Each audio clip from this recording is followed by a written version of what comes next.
샬롬 할렐루야. 갈라디아서 5장 22, 23절이요. 오직 성령의 열매는 사랑과 희락과 화평과 오래 참음과 자비와 양선과 충성과 온유와 절제니 이 같은 것을 금지할 법이 없느니라. 아멘. 누가복음 6장 36절이요. 너희 아버지의 자비로우심 같이 너희도 자비로운 자가 되라. 아멘. 야고보서 2장 내 형제들아 영광의 주 곧 우리 주 예수 그리스도에 대한 믿음을 너희가 가졌으니 사람을 차별하여 대하지 말라. 만일 너희 회당에 금 가락지를 끼고 아름다운 옷을 입은 사람이 들어오고 또 남루한 옷을 입은 가난한 사람이 들어올 때에 너희가 아름다운 옷을 입은 자를 눈여겨보고 말하되 여기 좋은 자리에 앉으소서 하고 또 가난한 자에게 말하되 너는 거기 서 있든지 내 발등상 아래에 앉으라 하면 너희끼리 서로 차별하며 악한 생각으로 판단하는 자가 되는 것이 아니냐. 내 사랑하는 형제들아 들을지어다. 하나님이 세상에서 가난한 자를 택하사 믿음에 부요하게 하시고 또 자기를 사랑하는 자들에게 약속하신 나라를 상속으로 받게 하지 아니하셨느냐.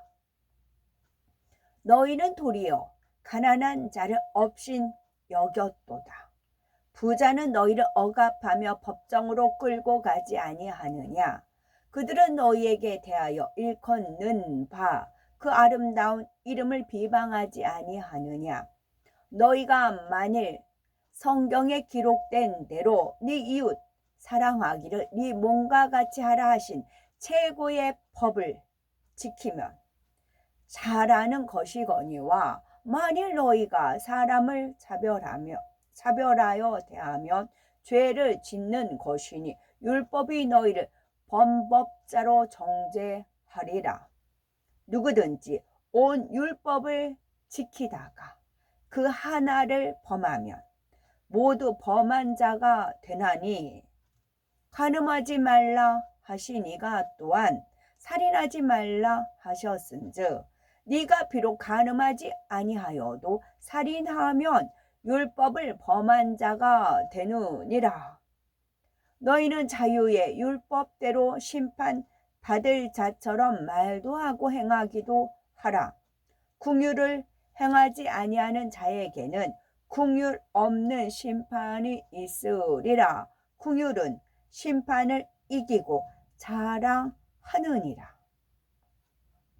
내 형제들아 만일 사람이 믿음이 있노라 하고 행함이 없으면 무슨 유익이 있으리요. 그 믿음이 능히 자기를 구원하겠느냐.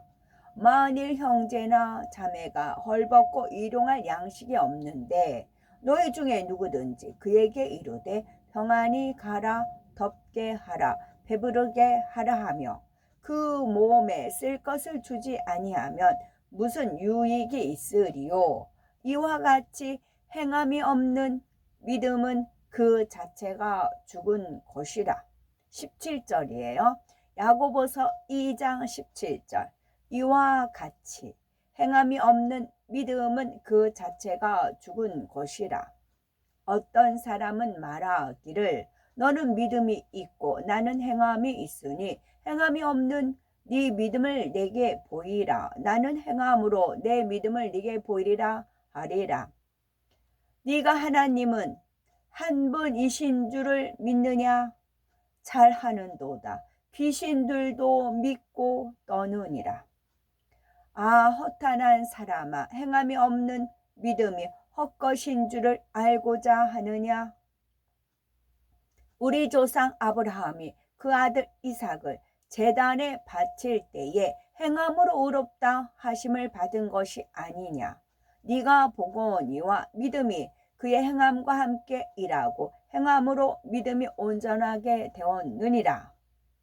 이에 성경에 이른바 아브라함이 하나님을 믿으니 이것을 의로 여기셨다는 말씀이 이루어졌고 그는 하나님의 벗지라 칭함을 받았나니 이로 보건대 사람이 행함으로 의롭다 하심을 받고 믿음으로만은 아니니라. 또 이와 같이 기생 라합이 사자들을 접대하여 다른 길로 나가게 할 때에 행함으로 의롭다 하심을 받은 것이 아니냐. 영혼 없는 몸이 죽은 것 같이 행함이 없는 믿음은 죽은 것이니라. 영혼 없는 몸이 죽은 것 같이 행함이 없는 믿음은 죽은 것이니라. 행함이 없는 믿음을 가진 사람은 어디 가요? 천국 안 가요. 천국 아니면 지옥입니다. 이 뜨거운 맛을 알아야 돼요. 뜨거운 맛을 몰라서들. 자, 읽겠습니다. 성령의 열매 5번째입니다. 사람들은 종종 아무리 좋게 이해하려고 해도 저 사람은 도저히 이해할 수 없다라거나 아무리 용서하려 해도 저 사람만은 용서할 수 없다라고 말합니다. 그러나 우리에게 자비의 마음이 있으면 이해하지 못하고 용서하지 못할 사람이 없습니다. 어떤 사람이라도 선으로 이해할 수가 있고 사랑으로 포용할 수가 있지요. 누구는 이래서 좋고 누구는 저래서 싫다 하지 않습니다. 싫은 사람도 없고 미운 사람도 없지요. 걸리거나 불편한 사람도 없고 원수는 더더욱 없습니다. 자비의 열매란 자비는 남을 깊이 사랑하고 가엾게 여기는 마음입니다. 그러나 자비의 영적인 의미는 단순히 상대를 사랑하고 불쌍히 여기는 것만이 아니죠. 사람으로서는 도저히 이해할 수 없는 사람도 진리 안에서 능히 이해하는 마음입니다. 또 사람으로서는 용서할 수 없는 사람도 진리 안에서는 용서하는 마음이지요. 하나님께서는 이러한 자비의 마음으로 인생들을 긍휼히 여기십니다. 시편 130편 3절에 여호와여 주께서 죄악을 감찰하실진대 주여 누가 서리까 하신 말씀대로 하나님께서 자비를 베풀지 않고 공의대로만 판결하시면 하나님 앞에 설 사람은 아무도 없습니다. 그러나 하나님께서는 공의로는 도저히 용서할 수 없고 이해할 수 없는 사람도 용서하고 이해해 주시지요. 또한 영원한 사망에서 구원하기 위해 독생자 예수님의 생명까지 주셨습니다. 하나님께서는 주님을 믿고 하나님의 자녀가 된 우리도 아버지의 자비하심 같이 자비하길 원하십니다. 자비의 마음은 사랑과 비슷한 것 같으면서도 다릅니다. 영적인 사랑이 자기의 유익을 구하지 않고 아무런 대가 없이 상대를 위해서 희생할 수 있는 마음이라면 자비는 용서와 포용의 성격이 더 강합니다. 도저히 사랑할 수 없는 사람이라도 오해하거나 미워하지 않고 모든 것을 감싸줄 수 있는 마음이지요. 내 생각과 맞지 않다고 상대를 미워하거나 멀리하는 것이 아니라 힘과 위로가 되어 줍니다. 상대방을 감싸는 따뜻한 마음이 되면 티나 허물을 드러내지 않고 포용하여 아름다운 관계를 이룰 수가 있지요. 우리는 요한복음 8장에 나오는 가늠한 여인을 통해 예수님의 자비하신 마음을 엿볼 수가 있지요. 서기관들과 바리새인들이 가늠하다 현장에서 잡힌 여인을 끌고 왔을 때의 일입니다. 그 당시 간음죄는 돌로 쳐 죽이게 되어 있었기에 그들은 여인을 불쌍히 여기거나 살리고자 하는 마음이 전혀 없었습니다. 하지만 예수님은 여인에게 나도 너를 정죄하지 아니하노니 가서 다시는 죄를 범치 말라 하십니다. 정죄하지 않는다는 것은 죄를 용서한다는 의미죠. 용서할 수 없는 죄임에도 예수님은 용서함으로써 여인에게 돌이킬 수 있는 기회를 주셨던 것입니다. 이것이 바로 자비의 마음이지요.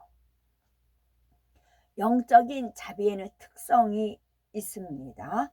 영적인 자비의 특성은 첫째는 편견이 없습니다. 둘째는 어려움에 처한 사람을 긍휼히 여기며 즐겨 구제합니다. 세 번째는 상대를 함부로 지적하지 않지요. 네 번째는 모든 사람에게 관대합니다. 다섯 번째는 상대에게 공적을 돌립니다. 영적인 자비의 특성은 편견이 없습니다. 두 번째는 어려움에 처한 사람을 긍휼히 여기며 즐겨 구제합니다. 다섯째는 상대를 함부로 지적하지 않습니다. 네 번째는 모든 사람에게 관대합니다. 다섯 번째는 상대에게 공적을 돌립니다. 이 다섯 번째 특징 쪽에 마음에 딱 오는 게 있어요. 내가 이게 부족하다. 그런 게 딱 있어요. 그러니까 우리가 비타민 C가 부족하다, 뭐가 땡긴다, 음식이 뭐가 땡긴다 그러잖아요. 뭐 고기가 땡긴다, 생선이 땡긴다. 그것은 우리 몸에 필요한 것이 이렇게 반사적으로 이제 생각나서 땡기는 거잖아요. 영적인 것도 마찬가지예요. 우리가 어떤 부분에 모든 과목이 있죠. 뭐 수학, 과학, 뭐 화학, 생물. 그러면 내가 부족한 부분이 있어요. 어떤 거는 잘하지만 부족한 부분이 있으면 시험을 보면 아무리 다른 거 100점 맞고 90점 맞아도 내가 못하는 생물 같은 거 성적이 나오면 전체적인 성적이 뚝 떨어져요.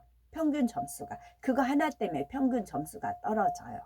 영적인 것도 마찬가지예요.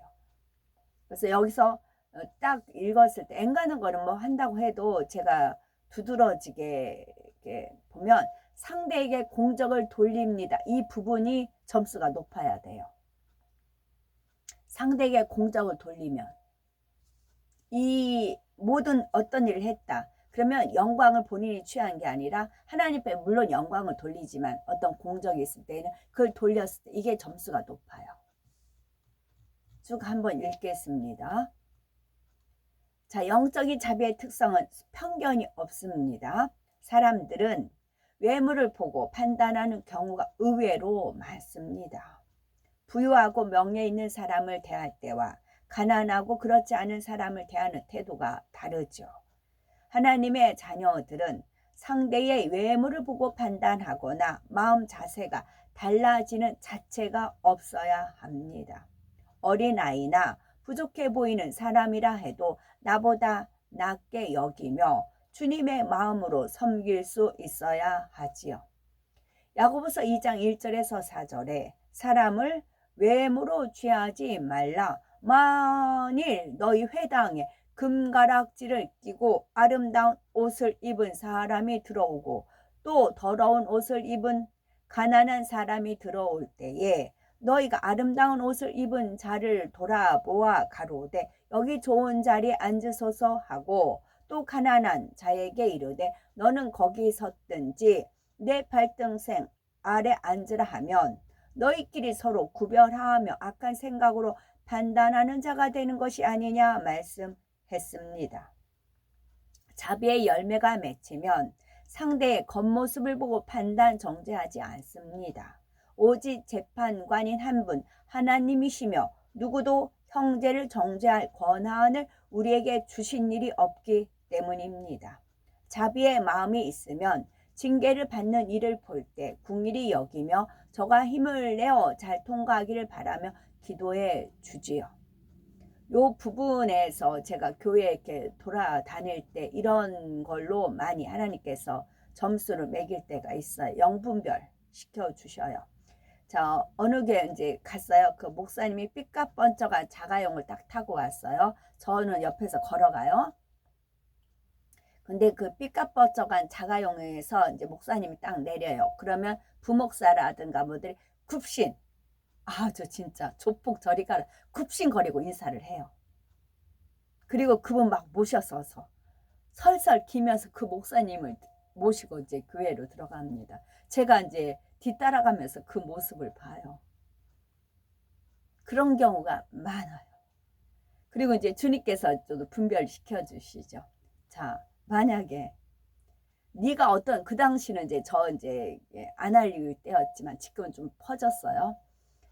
어떤 사람이 너가 누구인지 안다. 제가 누군지 안다. 그리고 담임 목사가 있다. 그래도 저 사람이 누구한테 가서 줄을 서겠느냐 그러세요. 그야 당연히 담임 목사죠. 그렇지? 그러세요. 그래서 분별된다고요. 6과 0.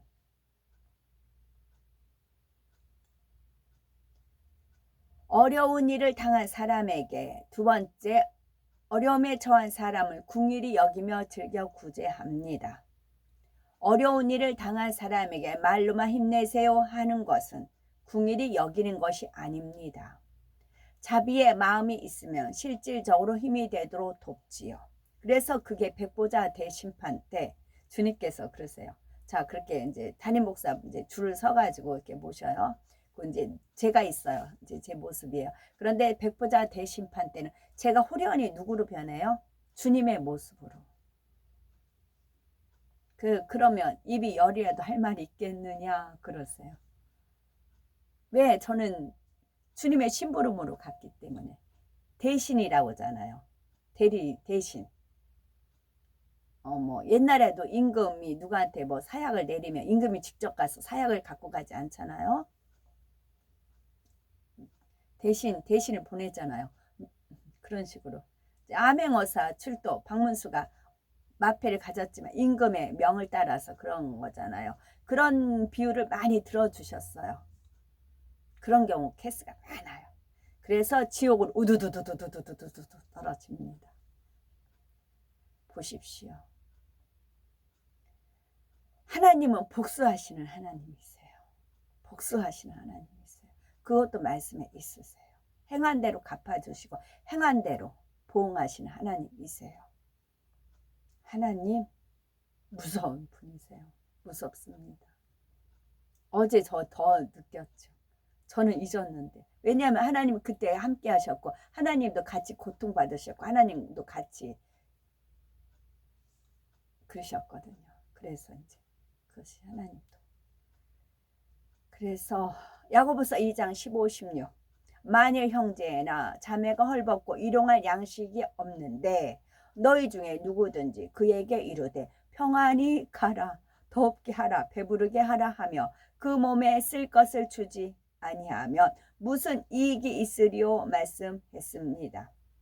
진실한 구제는 상대가 굶고 있는데 나도 한 끼 먹을 양식뿐이니 어쩔 수 없지 하는 것이 아닙니다. 내가 아무리 어려워도 같이 나누는 것이죠. 물질뿐만 아니라 정신적으로 힘들어하는 사람이 있으면 함께 고통을 나누고자 하지요. 더구나 주님을 믿지 않으므로 지옥에 갈 영혼들을 본다면 어찌하든 구원의 길로 인도하기 위해 마음을 쓰는 것이 곧 자비의 마음입니다. 세 번째, 상대를 함부로 지적하지 않습니다. 우리가 상대를 사랑한다면 때로는 지적이나 책망도 해야 하지요. 무조건 덮어주고 용서한다면 상대가 잘못될 수 있기 때문입니다. 그러나 자비의 마음이 있다면 징계나 책망, 지적도 쉽게 하지 못하지요. 한마디 지적을 한다 해도 기도하는 마음으로 상대의 마음을 살피면서 조심스럽게 말하지요. 잠언 12장 18절에 혹은 칼로 찌름같이 함부로 말하거니와 지혜로운 자의 혀는 양약 같으니라 했습니다. 특히 성도들을 가르치는 입장에 있는 사람이라면 더더욱 주의해야 하지요. 성도님에게는 이런 비진리의 마음이 있어서 하나님께서 기뻐하지 않으십니다.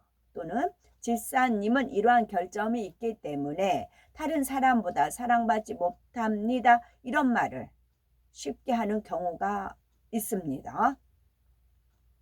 아무리 맞는 말이라 해도 자기 의와 틀 속에 사랑이 없이 지적할 때는 생명을 낳지 못합니다. 지적을 받고 상대가 변화되는 것이 아니라 마음의 상처를 받고 낙심하여 힘을 잃어버릴 수가 있지요. 결코 찌르거나 허물을 들춰내어 상처를 주거나 실족시키는 일이 없어야 합니다. 필요해서 권면한다 해도 상대의 입장에서 그 영혼을 소중히 여기는 사랑으로 할 수 있어야 생명과 능력이 되어 변화될 수가 있습니다. 네 번째는 모든 사람에게 관대합니다. 세상의 악한 사람도 자기를 좋아하는 사람에게는 너그럽게 대하며 자기 것을 내주죠. 자비의 마음은 악한 사람이든 선한 사람이든 사랑합니다. 대가를 얻고자 하는 마음이 없이 상대를 위해서 나를 내어줄 때 자비의 열매가 맺히죠. 스데반 집사는 악한 자들이 던지는 돌에 맞아 죽어가면서도 주여 이 죄를 저들에게 돌리지 마옵소서 하며 그들을 위해 중보 기도했지요. 자신을 죽이는 자들을 미워하거나 원수를 갚아달라고 하지 않았고 사랑의 기도를 올렸습니다. 혹여 아직도 내 마음에 싫고 걸리는 사람이 있다면 그만큼 마음이 좁다는 증거지요. 아무리 성격과 의견이 맞지 않아도 상대의 입장에서 생각하면 저 사람의 입장에서는 그럴 수밖에 없었구나 라고 이해하게 됩니다. 만일 상대에 대한 좋지 않은 느낌이 있다면 좋은 느낌으로 바꿔보시기 바랍니다. 끝으로 상대에게 공적을 돌립니다. 영적인 자비는요. 자비의 열매를 맺으려면 잘한 일이 있을 때 상대의 공으로 돌리고 잘못된 일이 있을 때는 자신의 허물로 돌릴 수 있어야 합니다. 자비의 마음이 있으면 함께 일해서 열매를 냈는데 상대만 칭찬받는다 해도 자신의 일처럼 기뻐합니다. 사실은 내가 일을 더 많이 했는데 저 사람만 칭찬하시네. 이런 생각으로 불편한 것이 아니죠. 오히려 저분이 칭찬을 받았으니 이제 자신감도 생기고 힘을 내서 더 잘할 수 있겠구나 하고 상대의 입장에서 기뻐하고 감사할 수가 있습니다. 만일 어머니의 도움으로 자녀가 상을 받았다면 기뻐할 것입니다. 자비의 열매가 맺히면 자녀뿐 아니라 누구라도 상대를 앞세울 수가 있고 그에게 공적을 돌릴 수가 있습니다. 그리고 자신이 공로를 인정받은 것처럼 그와 함께 기뻐하시지요. 그럼 하나님께서는 그 공적을 누구한테 돌릴까요? 다른 사람한테 공적을 돌린 사람을 하나님께서는 천국에서는 높여주시는 겁니다. 이게 상급이 높아요. 점수가 높습니다. 아멘.